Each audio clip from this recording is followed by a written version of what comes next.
Exodus 17, Exodus 17, Exodus 17, Exodus 17, from verse 12. Exodus 17 from verse 12. And it reads, when Moses' hands grew tired, they took a stone and put under him, and he sat on it. We are all aware of this story. The Israelites were fighting against the Amalekites in a desert place.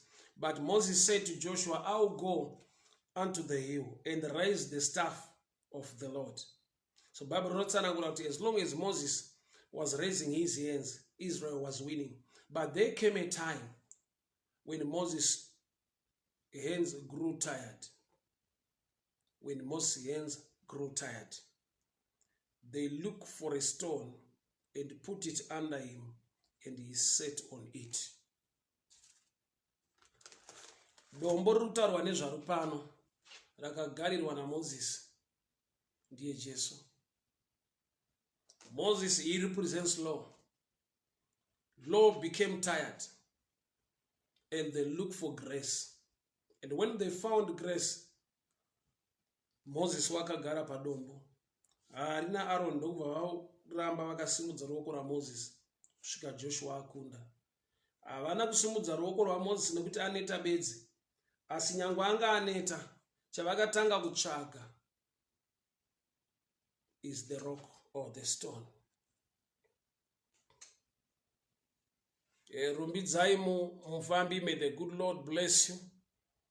Rumbidzai mufambi, may the good Lord protect you and bless you. Thank you so much for tuning in. They look for a stone.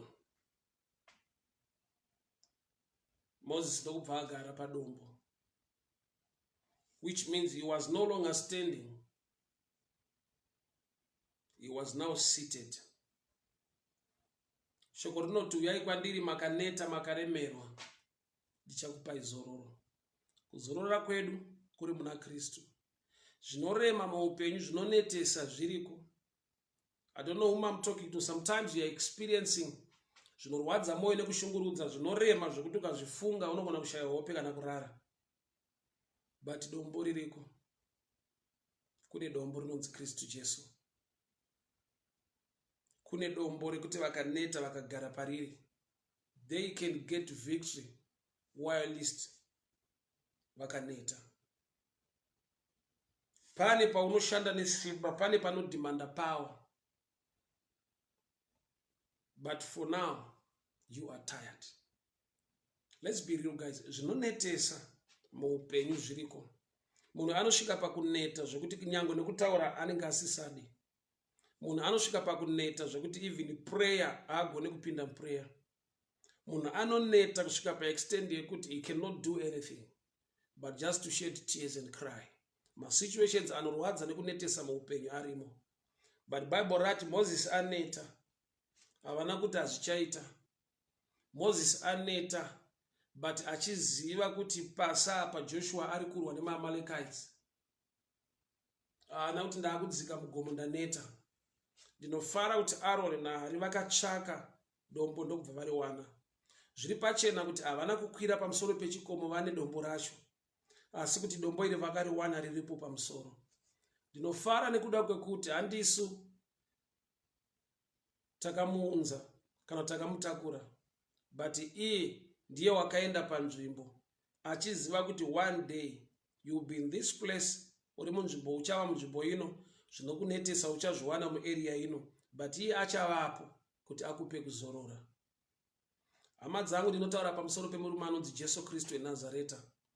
Rinova ire dombo riri muposition yekuti kana waneta ukamutsvaka anowanikwa, nekuti iye anoti uyai kwandiri makaneta makaremerwa. So Moses wakagara padombo, which means Moses haana kuzopa vanhu victory because he was powerful. Sekuneta kwaanga aita, victory kuna Israeli yakawanikwa. Chikonzero akagara padombo. Kune dombo randikutaura nezvaro mangwanani ano. Marriage yako ngaigare padombo iroro. Basa rako ngarigare padombo iroro.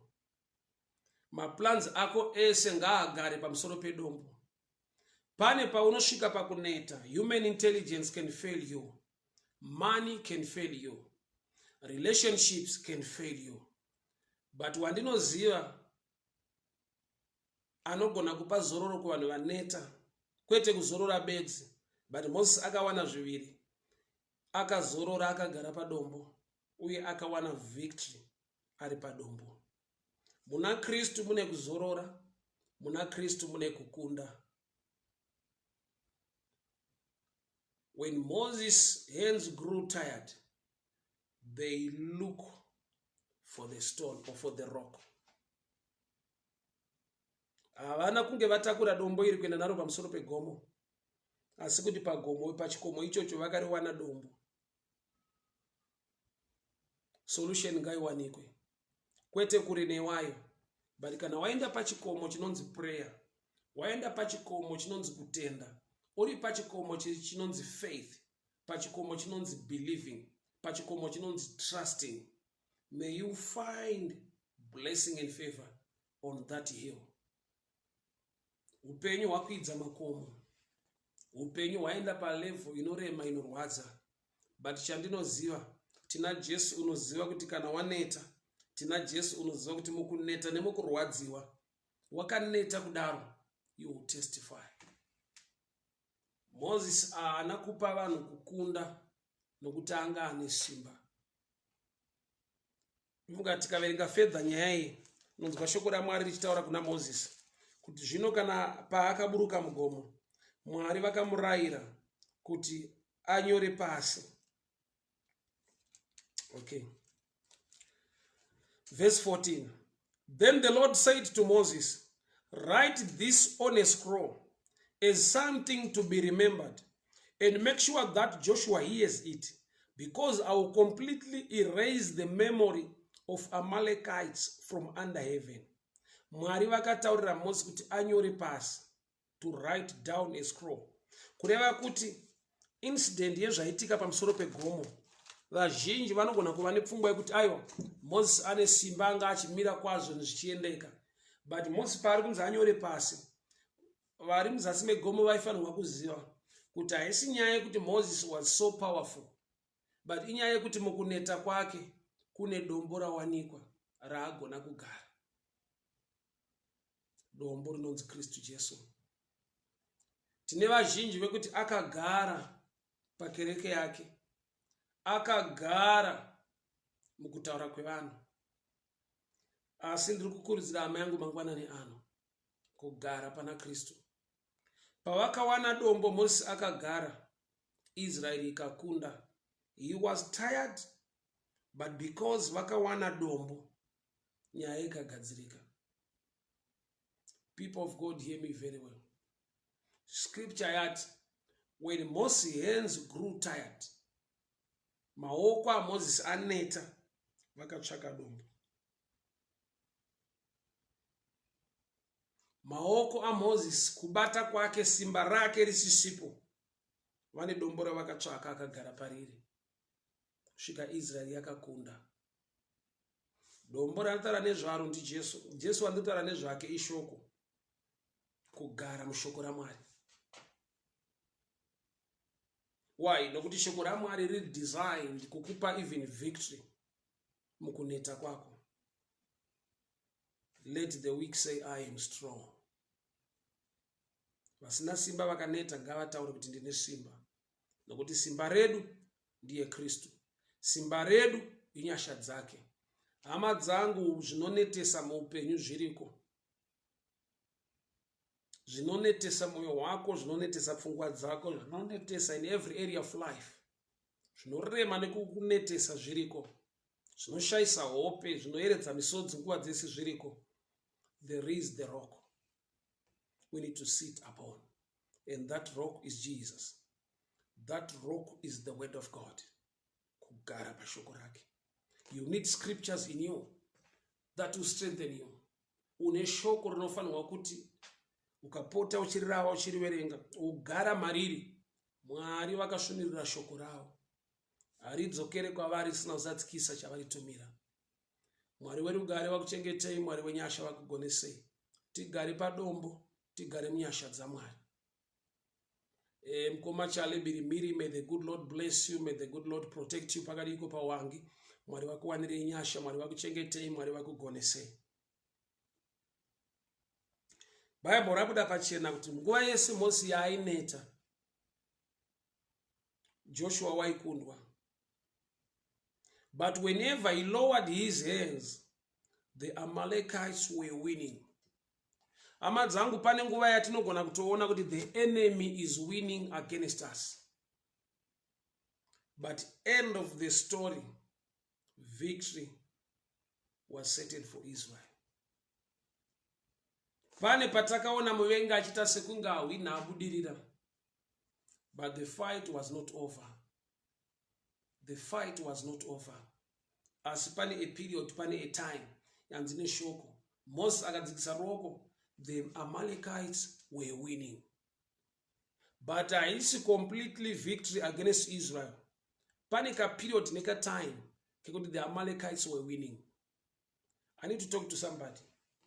Pane nguva yekuti ukatarisa upenyu hwako, mukuronga kwako, maprojects ako nezvimwe zvawakaita, zvinoita sekunge wakaipa ane nguva yaakawina.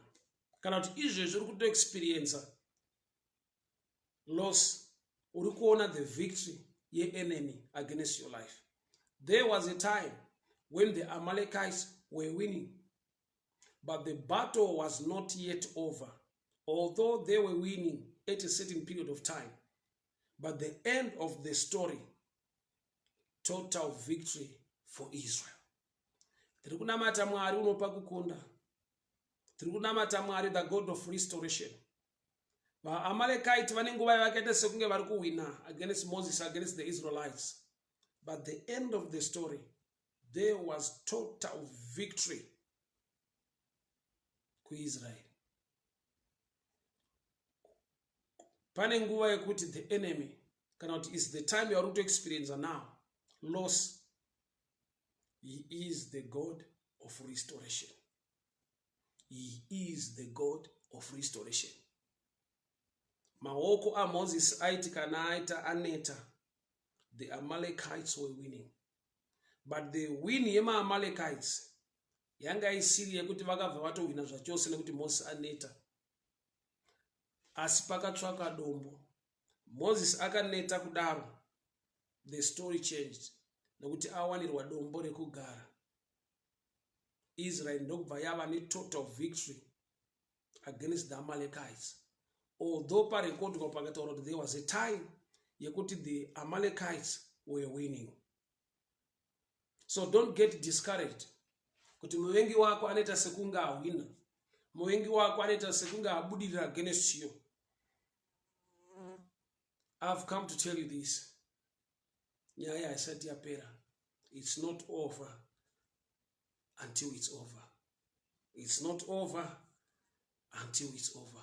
There is God in heaven, the God of victory, the God of favor, the God of protection, the God of mercy.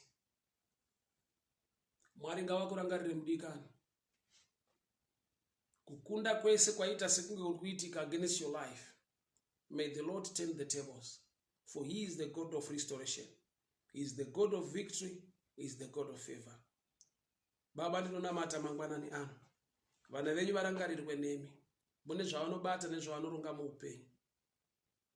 Dombo rinonzi Kristu Jesu ritipe kukunda mukuneta kwedu, mukurwadziwa nemukuchema. Tauya kudombo rinonzi Jesu. Tauya kwamurimi mutsvene wakatendeka wenyasha wakarurama. Yemi Jehovah munova utiziro hwedu nokuti muri Mwari munoshamisa makatendeka. Takupai mbiri Baba, takuremekedzai takuongai. Muzita ra Jesu Kristu Nazareta. Amen and amen. May the good Lord bless you. May the good Lord favor you. Mwari werugare vakuchengetei, Mwari wenyasha vakugonesei. Zvamunobata zviropafadzwe, pamunobuda nepamunopinda. Mhuri dzenyu dziropafadzwe. Favor mumabasa. Protection pamusoro pemafamilies. Mumazuva akaoma kudai edenda reCovid-19. Ndinotaura ruoko rwenyasha, ruoko rwekuchengetwa, blessing and favor nezita raKristu Jesu. vanorwara ndinotaura kuporeswa nekuda kwezita raKristu Jesu. Mangwanani ano Mwari wenyasha, Mwari werugare wakuchengete, Mwari wenyasha wakugonesei. Remember this, when Moses' hands grew tired, the Amalekites were winning. But as that was total victory against Israel. It was just a period when Moses' hands grew tired. So there is a period or a season or a time in life, yekuti ukatarisa zvinhu zvako, ukatarisa upenyu hwako, it seems the enemy is winning against you. Unotoona kuti pano enemy inenge yatotora advantage. Handizive kuti zvii zviri kuitika muupenyu hwako, but pane zvokuti ukatarisa unotoona kuti panapa the enemy is winning. See, it was just a period, a moment. Yayai magumo ayo, there was total victory to Israel. So that period, that time, that season, you know, when you come open, you know, the enemy is winning.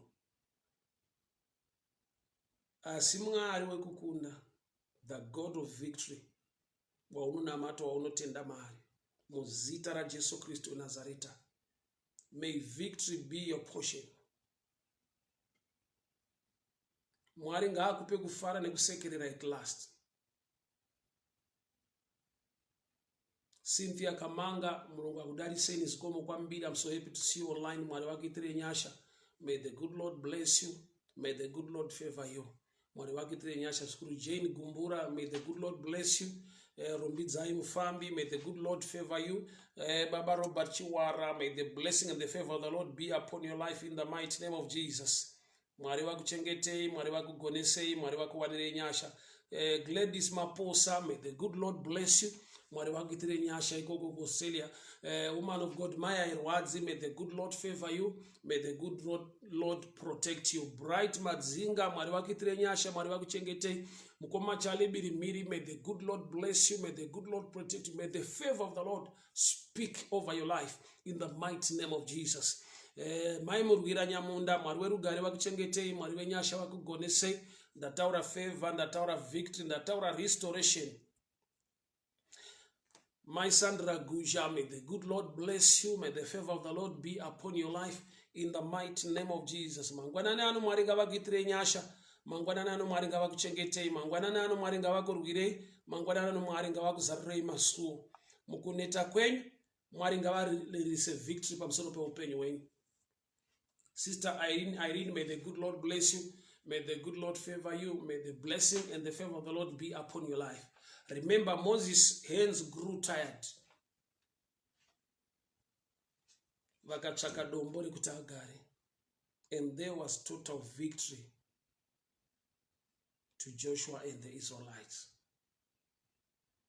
Mwari vakarayira Moses kuti write down a scroll. Make sure Joshua will hear this. Zvii Mwari zvanoda kuti Joshua anzwe. Something happened on the hill. Moses' hands grew tired. But Israel went on to win. Why? Because they found the rock. Shoko ra Mwari ndo rine simba. Shoko ra Mwari ndo rinotipa victory. Munguva dzinoita sekunge the enemy is winning. It's just a phase. It's just a passing phase in my life. Victory belongs to Jesus. Victory belongs to Jesus. Victory belongs to Jesus. Victory belongs to Jesus. Nokuti ari mauri, nokuti uri maari. Victory ya Jesu, iwe victory yako. Victory ya Kristu Jesu, iwe victory yedu. Hama dzangu pandatanga kuverenga Bible rati, Moses' hands grew tired. Zvinonetesa zviriko. Zvinorema, zvinorwadza zviriko. Asi Mwari wedu ndi Mwari wenyasha, ndi Mwari wakatendeka. May victory be your portion in the mighty name of Jesus. May victory be your portion this morning in the mighty name of Jesus. Father, I pray, I speak blessing and favor. Every evil altar being raised against your people, may it catch fire. Every negative voice speaking against their lives, against their families, their relationships,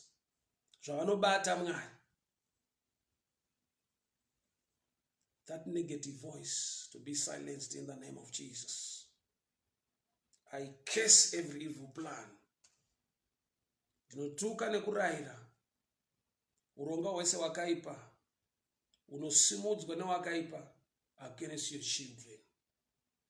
Imi Mwari mati kuna Moses, I will completely destroy the Amalekites from the earth. Baba, mweya wa Amaleki, mweya usingade production, mweya usingade kupfura, mweya usingade rwendo, mweya usingade kufamba kwaita vana vaMwari vachienda kupromised land, ngaubviswe mukati meupenyu hwevana venyu. Ndataura victory, ndataura progress in the mighty name of Jesus. Amen and amen. Thank you so much, people of God. Thank you so much. Mwari vakuitire nyasha, Mwari vakuchengetei, Mwari vakugonesei. Muropafadzwe pamunopinda, muropafadzwe pamunobuda. Nyasha dzaMwari dzitaure upenyu, dzitaure blessing. Victory be your portion in the mighty name of Jesus. Amen. Bye bye. God bless you. God bless you. Pride Mafoche, may the good Lord bless you.